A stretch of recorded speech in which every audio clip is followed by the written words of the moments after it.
Are you ready to be in the spotlight? Are you ready to share your story with the world?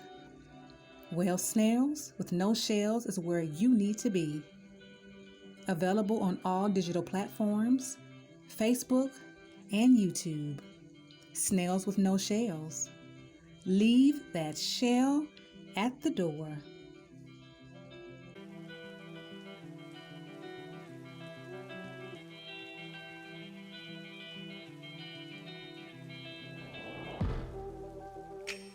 Where did we go wrong? We were doing so well. Is it just my imagination? Or is it just insanity for me to constantly care for that deep soul feel love? That protective, connective kind of love. That I love you cause I want to. Kind of love. Kind of love.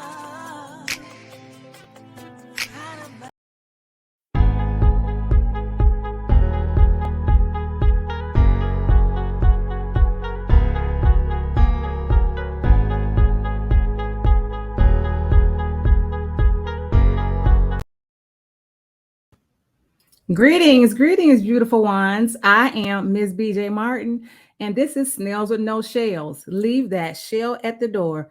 Be a slug for a little while. That's the only rule that I have in this room. All right. So let's get into it. I'd like to bring my beautiful, amazing guest to the stage.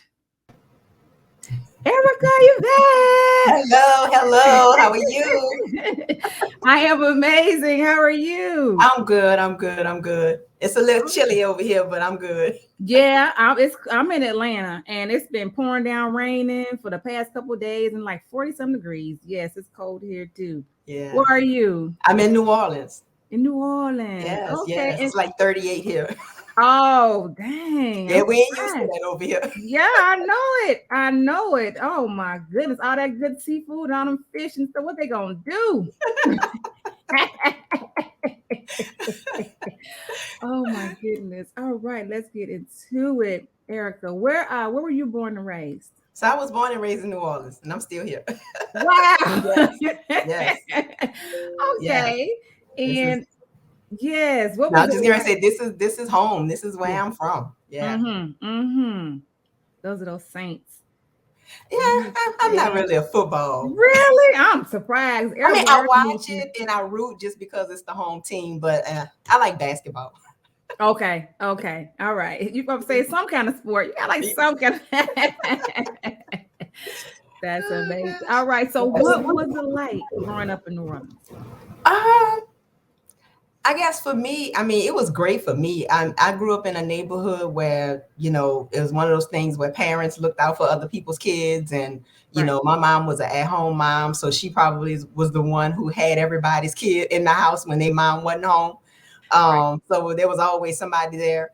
I grew up with a, mom and dad and a little brother, loving home. School was fine, went to the, local schools. And it was great. I mean, it was in the early 70s, so it was a great time. I mean, changed a lot now, like most cities have, but it's still home for me. Okay. And so what did you want to be when you grew up? I wanted to be a cosmetologist. I wanted to do hair. Yep. Ever since I was a little girl, I wanted to do hair. And I actually, when I was in junior high school, I guess it might have been like 8th grade when they had different high schools coming around to talk about this school to try to, recruit students. And this school, I had never heard of it, was in the Central Business District here in New Orleans, called L.E. Robwin Vocational High School. Those people came to my school and they told me about their cosmetology program. I went home like, Ma, I know where I'm going to high school. I know where I'm going. And I went there and it was great. So 10th, 11th, 12th grade, by the time you finished 12th grade, you should have been going to state board to take your exam. But unfortunately, we had a teacher that didn't do right by us. And I ended up not having the amount of hours that I should have had to go to state board. And mind you, I was a kid that went to school every day. So at the end of your 12th grade year, from 10th, 11th, and 12th, you should have had, I think it was 1,500 hours. And I ended up none of us, we didn't have it. And so that meant I would have had to start all over again, a school that I was going to have to pay for. My whole purpose of doing that was it was free. It was my high school, and so it kind of put me in a funk, and I'm like, okay, I don't know what I want to do now. That's what I want to do. Right. And it's like I felt like I wasted my years. I could have went to the school my other friends went to. I went somewhere where hardly anybody knew about it. Right. And it messed me up. And I'm like, okay, what am I going to do in my life? And so I thought about a computer class that I had. And since I took cosmetology all those years, I never learned how to type. So I did have a computer class, and I thought about that, and I was like, you know what? Let's do something with this. And so I went to another vocational school. I didn't go to college. I was afraid of college. So I didn't go to college. Yeah. Went to a vocational school, learned how to type, took up data and word processing, and it just went on from there. So I still, I do my own, do nobody else's hair. So I don't even want to do that anymore. My looks are always different because I do me, but I don't even want to do that. But now I do payroll at a university here in New Orleans. So I'm a payroll administrator here. So I mean, from the thing I've done a whole lot of different things, but that's where I've been the longest. Right. But yeah, it's amazing how a lot of times the dreams you have don't turn out the way you think they're gonna turn out. But yeah, I wanted to do hair. My mom bought me that Barbie head. Yes. Taught me how to braid, taught me how to set it. You couldn't tell me I wasn't gonna have a salon. That Barbie had it all, boy. Yes, look, I had some Barbies. Well, I think we all did, and I was doing an asymmetric bob, the little high right, low left when I was like 7 before it even came out. Don't ask me where I got it from. I was doing the same thing. I didn't have dreams or aspirations to be a hairstylist, but I used to cut their hair too. I guess that's just one of those things that we used to do, you know. Yeah. And you say you tried a lot of different stuff, and when you say that, I'm not surprised because being a hairstylist, that's creative. That's creative. Yeah. That's creativity. That's a creative outlet. So you say you've done different things. I'm not surprised at all. Yeah, I'm not. And I used oh gosh. I had a friend. I was like, oh, let me cut your hair. And she was dating this guy, and he didn't like short hair. I was like, girl, he go to the barber every week. He can't tell you what to do with your head. That's just because I want the cut. She let me cut it too. She let me cut. Oh, goodness. I used to love the cut. What did he say? I think it because it was me and he knew we were like real tight, he was all right with it. Okay. But yeah, I just thought that was gonna be it, but it wasn't. But it's okay. God had another path for me to go down, so I'm good. Yes. Okay. All right. So yeah, and that's a whole nother conversation, like as far as men and women's hair and them not liking certain things. I love my beautiful men, though. I do love y'all. I swear I do. Yeah. We have some experiences with that kind of stuff. Yeah. But dang, I know that had to be kind of devastating. You get to your senior year and you had to go plan, and it just ended that way. It did. And I mean, I had turned 18 by the time I graduated. So it's like all I ever wanted to do. And now, I mean, I could have still done it, but I was thinking about my parents. I'm like, okay, my parents have a whole lot of money. So the purpose of going to the school was like, I went there for free, Right. And now my mom's going to have to pay. They're going to have to buy new equipment. Now I got to pay to go. Right. I got to, I already have to pay to get the state board. It's just like, I had a plan and she just messed up my whole plan. So I was like, I don't know if I even want to do this now. And you know what? That's beautiful how, that young, 18 or whatever, how we're very considerate of our parents. Yes. That's what I was looking at. Here for free, this money that they spend. And a lot of times, even my daughter, she's that same way. And I'm like, well, did you even talk to me about it? And I did. What's she thinking about? We haven't even talked about it. How do you know that I didn't have the money, or how do you know that we couldn't have did that? You didn't even. You didn't. And I know if I had told my mom, because she knew what the issue was, and I'm sure if I had said, well, I really want to do this, they would have did what they had to do to get me there, but it just messed with me. But I guess that was all to show me that wasn't my path. Right. Right. Yeah. We do go through stuff. That's for sure. That's for sure. Yeah. All right. So She didn't become the hairdresser, but y'all, she became an author. Yes. How about Yes. that? Yes. Yes. Yes. That creativity had to come out some kind of way. Somewhere. So here we go. I'm gonna read this right quick, and we're gonna dig into this. Okay. It says Erica Yvette. Erica is a published author of the book Why Settle for Crumbs? You Deserve the Whole Cake. She has been blessed with the spiritual gift of encouragement. She loves being available to give a word of advice, hope, and encouragement, or just an ear to listen. And we'll go through all the other stuff, how to contact you and everything. Okay, so Erica Yvette. Yes, ma'am. What did this come from? Okay, so what made you decide to get into writing? In school, I love writing. And in my head, I pictured myself writing for children's books. That's kind of what I thought. I never really did anything to pursue it, but me writing this particular book was based on an experience I had with my ex-husband. So I settled for crumbs. But I deserve so much more. So that's the background behind the book. After I divorced him, I started writing. And originally the title was Stop Settling for Less Than You Deserve. And I guess I didn't really have anywhere to go with it because it was full of all of the things that he did and all of the negativity that I experienced. But I didn't have anything happy to put in it. I didn't know at the time that that's why I stopped, but that's really probably why I stopped. It didn't really have anywhere to end. Then I met my current husband, great person. Met him through some family, and everybody was like, "Oh, he's a good guy. Y'all need to meet." We met and hit it off, and now we've been married almost 17 years. And I had this draw in me of wanting to help people and not knowing what that help looked like. At the time, I had two friends that were battling cancer, and I was kind of feeling a certain kind of way. We have a regular job, and I'm not able to be there for them if they needed, errand ran or something. I'm like, I got people I want to do stuff for, but because I got this job, I can't really do it. And somebody asked me if I was still working at the university, and I was like, yeah, I've been here a while. And they mentioned retiring from there, and I was like, no, I don't know if I'm gonna be here that long. I have other things I'm working on, and there's something I want to do with my life, and I don't know what that is. I don't know what I want to do. And the girl said something to me, person. She said, have you prayed about it? And I was like, really? I have not. And I think the reason why I hadn't was in my own head, I don't have time to do what I want to do for people. So I didn't pray to ask the Lord, show me how to do things. I just, said it in my head. I don't have the time. And when she said that to me, I was like, I really have not prayed. Like I pray when I lose keys. Like, Lord, where are my keys? And Spirit show you where they are. I've done it. Right. But I did not pray.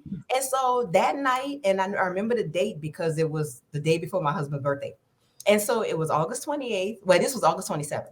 And so that night I went to bed and I was like, Lord, I have not asked you, what is this help that I need to give? What is it that I'm supposed to be doing? And I went to bed. I woke up that morning. It was still dark outside. I don't know what time it was, but things from my old relationship started playing in my head. And to myself, I said, man, I settled for crumbs. And I was like, why settle for crumbs? You deserve the whole cake. And it reminded me of what I started writing those years ago. Don't settle for less than you deserve. And I'm like, I'm supposed to be writing a book. I have a book to write. Yes. It was so clear. It was literally the next day. So I'm headed to work. I'm calling my mom. I was like, Erica, it don't take the Lord all day to answer a prayer. I'm like, yeah, but I never had one answered the next day. I know the Lord worked like that, but I never experienced that. So I went to work and I was all excited. And the girl who told me that, I said, girl, I got a book to write. And I got home. I left work that day and went to Walgreens, got my husband a birthday card because his birthday was the next day, and bought a tablet. And literally August 28th, I started writing and I ended up with a book. I finished that book in November. So from August 28th, November 5th was the last date that I typed anything. So 2 months and like a week, I wrote a book. Wow. Now, it's not a big book, but I wrote a book. Look at that. But hey, does it have to be that big? And I wrote it, and I'm like, this is the help I'm supposed to be given. Mm-hmm. I have been one that, friends will come to me, people that I don't know. You end up in a grocery store and somebody says something about their man, and you end up talking, and I'm giving encouragement. Yeah. I have always been that person. My husband tells me all the time, you're so wise, you're so wise, and I know with the advice that I give, I'm not telling you crazy stuff. I'm telling you on a spiritual level how you should handle a certain situation. I'm not gonna tell you, girl, go slit his tires. I'm not gonna tell you that. No. Even if I think it, I'm not gonna tell you. So it's like, yes, this book I wrote to help people. There's so many women, we get into these relationships and we just settle. It's things that happen. For me, there were things that happened I never questioned. I just let them go. And eventually they came back around because it needed to be addressed. And so when you settle, you're getting the least of what you deserve. And in a relationship, you deserve to have the happiness that you want. Yes. And if you with somebody that's not doing that, then you got decisions you need to make. So that's the whole basis of the book. It talks about my experience, but I ask a lot of questions in this book. And I also have note sheets behind every chapter for you to read it and evaluate where you are. If somebody is in a relationship, are you happy? Where are you? How are you feeling in it? How are you with this other person? Because if you dealing with some stuff that you're not happy, especially if you're in a relationship and you're not married, it's hard when you're trying to make a decision to leave, and that's not what I'm advocating, but you deserve the best, Yeah. So it really makes the reader think about, where am I? Am I happy? Do I have crumbs, or do I have the whole cake? Right now I have the whole cake, Right. And I desire everybody to feel that. It's a wonderful feeling to have somebody that supports you, that has your back, that they're concerned about you. Whenever time I leave my house, my husband tell me, be careful. Right. I had somebody at the time that I was married before, I didn't drive. I had somebody that we had a car, and I'll catch the bus to go to work, and I had to catch 2 buses to do that. Yeah. So I tell you, I had crumbs. Yeah. Good night. Look, I'm not judging because no, and I mean, it's just like, it's night and day when I compare the two. And it's like, there are a lot of people, although it may not be to that extreme, but there are a lot of people who are just settling. I've been with them so long, I don't want to start over. Right. That's not a reason. Right. We got kids together, and that's not a reason. Because if mama not happy, the kids not happy either. Now everybody's living in dysfunction. Exactly. So, it's just decisions that we need to make about our own self and where we are in that thing. Yes, when you know better, you do better. Yes, you're supposed to. Better. Right. And when you want better. When you want better. Yes. And that's funny, because everybody I've interviewed on my show, they've all wanted to help in some capacity. They all wanted to help or are helping in our healing in the process. And I think that's beautiful. That people, like I said, regardless of what you see on Instagram or TV or whatever, that there are people out here that are really trying to make life better.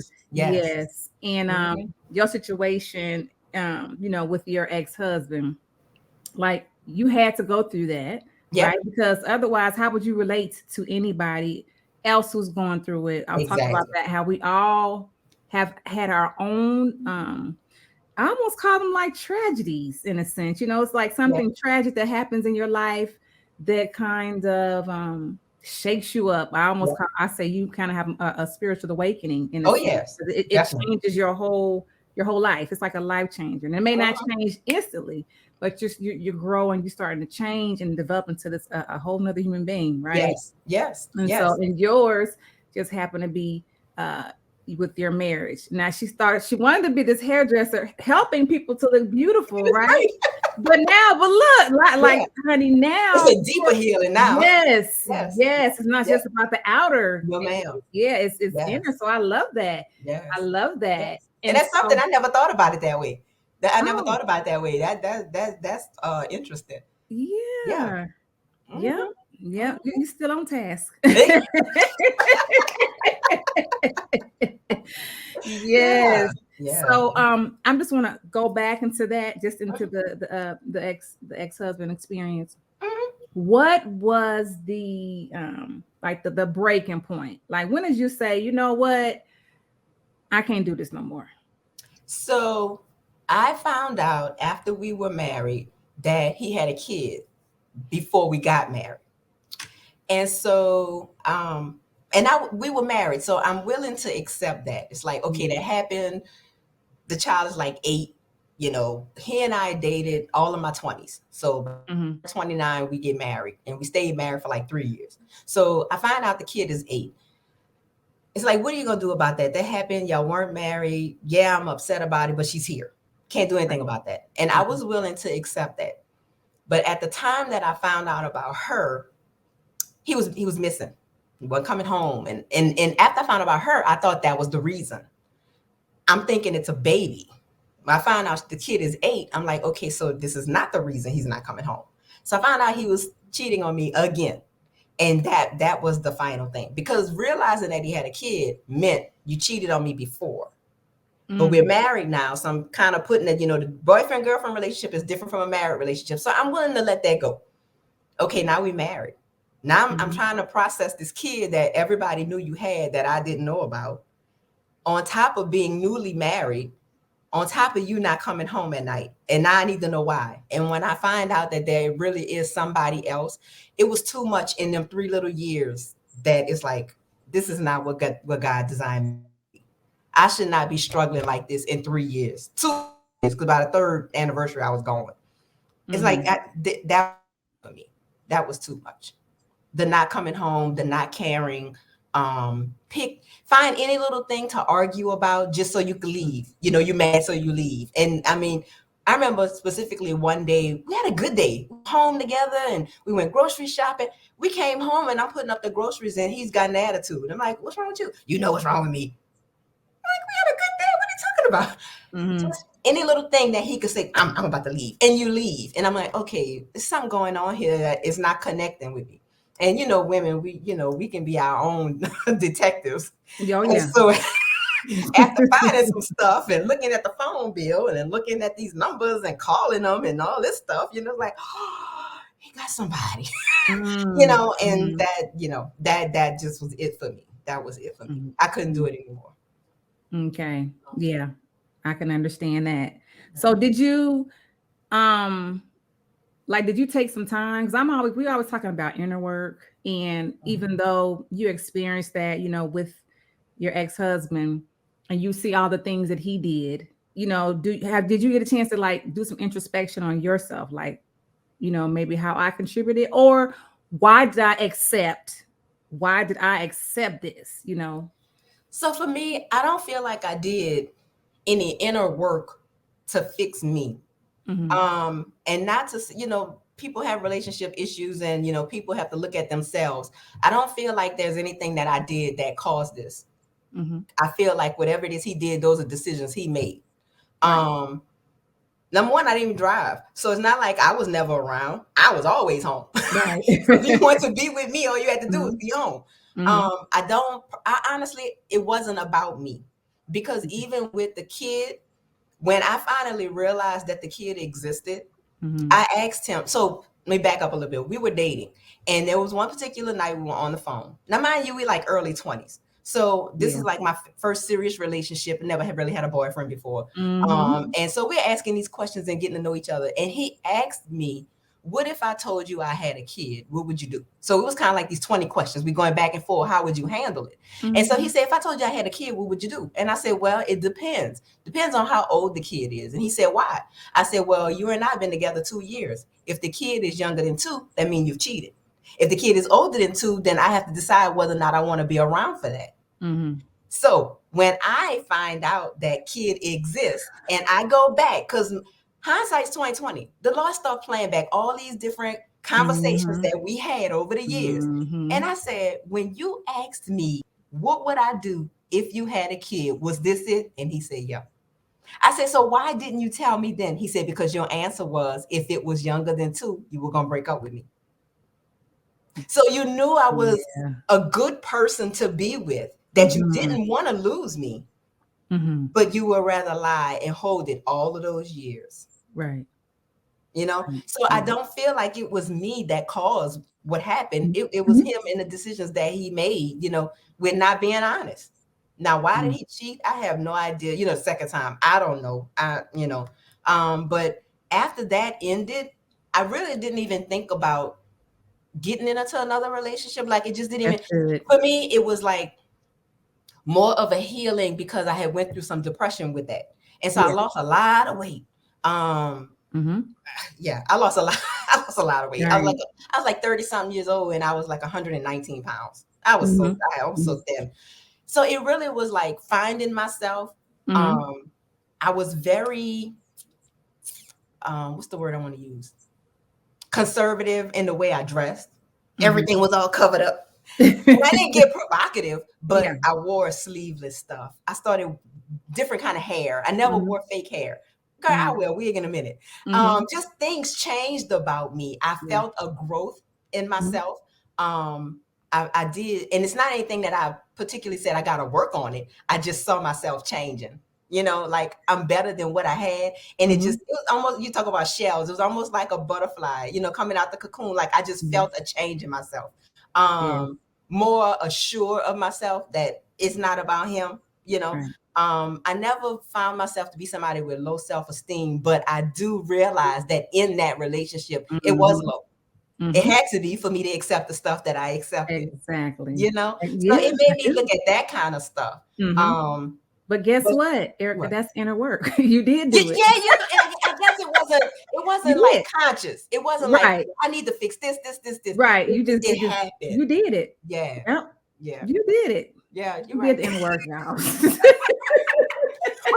Well, people make statements. Well, I have to fix this and I got to get this together. It was never that. It was done, but not. I guess not realizing I was doing it. Right. Yeah, she did. She did inner workout. She did. When you go through something like that, and you go through the depression and all that, and you come up out of it. Because I was saying that we're put in certain situations and certain relationships to trigger certain things in us to make us look at ourselves, like what's going on, And when you ended the relationship and you took that time to heal and to do the inner work, because a lot of times, people go from relationship to relationship and relationship. They wonder why it's not working, or it's always the other person. Right. So when you take that time to yourself, and you go through the depression, it's like God or universe, whatever whatever. I believe God. Like you, that they put you in a certain spot where you can't depend on anybody but them, and you're gonna have to go in that depression and all that, because we got to come up out of it. You got to come up, and a lot of times you're doing that alone. You may have friends and stuff that you talk to, but they can't feel exactly what you're feeling. So you got to come up out of that alone. Oh, exactly. Like the butterfly, the cocoon, and the caterpillar going through the cocoon process to turn to the butterfly. The caterpillar is alone during this process. And you're right.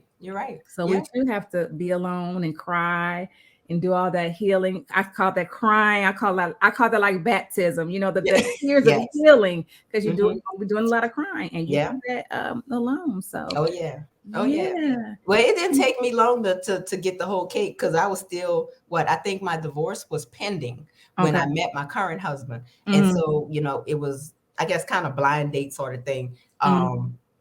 Hey, can we give him your number? Okay, yeah. And it was my cousin, so I trusted them. Because I think I really believe that after that previous relationship, I probably wouldn't have been able to trust anybody I just met off the street, because his whole family hid this kid. So you can't say, oh, you can ask my mama. Nah, I done had a mama lie. You can ask my cousin. Nah, I had cousins. So I probably wouldn't believe anything anybody told me. So the fact that these were my relatives is like, oh, so-and-so has a friend. It was my cousin's husband's friend. So it's like, oh, Vandra has a friend, and I think y'all be good. And I was like, okay, and they told him about me. And so, we talked, and then we went to lunch. And then because I was still legally married, and I was like, look, I'm still married. I want to do stuff the right way. We've met.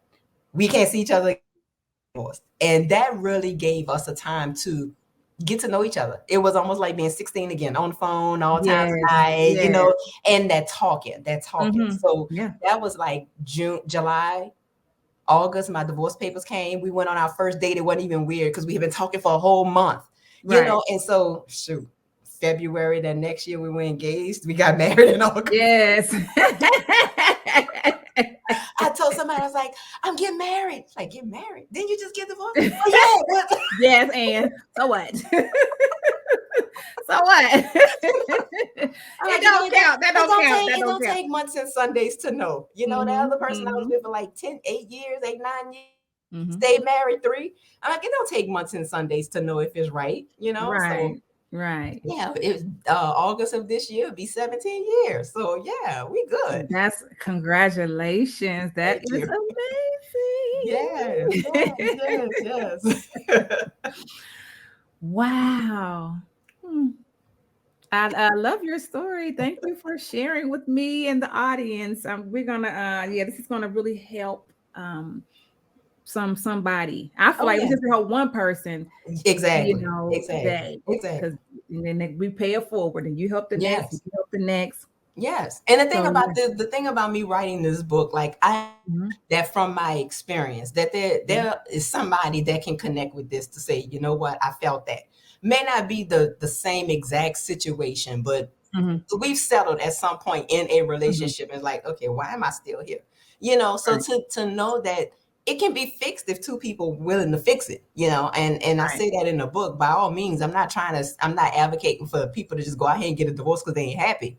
But you do have to evaluate it. If you got somebody that's with you, you know, like I heard somebody say you can't build the house and you're the only one carrying the bricks. You know, that other person's got to be there. If they're willing to, you know, if you're willing to work it out, hey, work it out. But one of my issues was that I wasn't vocal. So in my settling, when I saw things, I didn't question them. If I had questioned stuff way back before we even got married, I would never even marry him. But I just took what he, you know, first boyfriend, I'm all excited I got a boyfriend, you know, so it's like whatever happens, like, you know, you just shrug it off and just let it go. That'll change or whatever.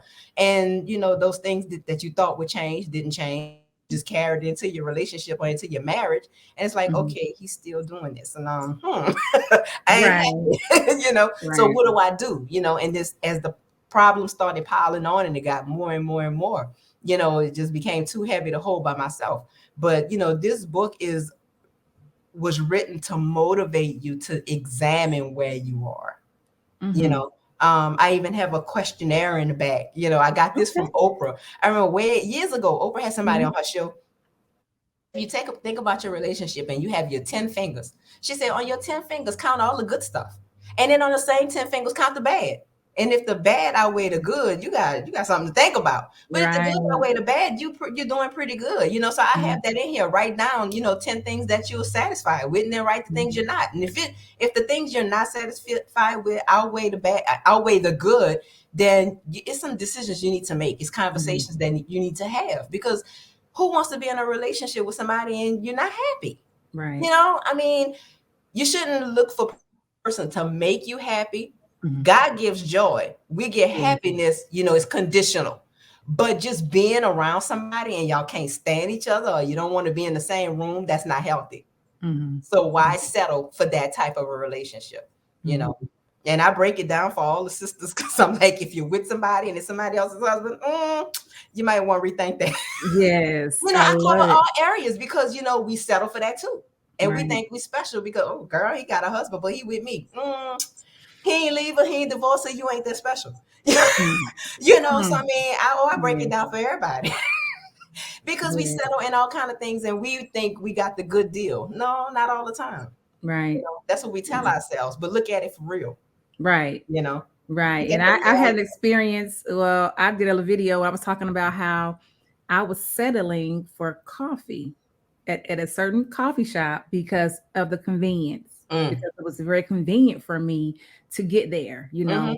And I was having a bad experience with the coffee. So at one time it was half cold. The other time it wasn't sweet enough. I couldn't taste it. You know, I kept having, but I was like, oh, that's okay though, because, you know, it's convenient. It don't take me no time to get here. But when I can actually maybe just go maybe a couple of miles over and get my coffee just like the way you want it. Yes, right? Yes. So that incident caused me to start looking at other things in my life. If you're settling for something simple as coffee, yes, what else are you selling for in your Yes. life? Yes. You Yes. know? Yes. Now, So although the book is about relationships, we settle in all kinds of yes, things. we do. We You know, do. I just talked about my experience relationship Yes. wise, but you could take this and apply it to anything, Yes. you know, because Yes. we do, think about a job. Oh, I really want to move on to such and such, but, I've been here for 12 years and I'm just, Mhm.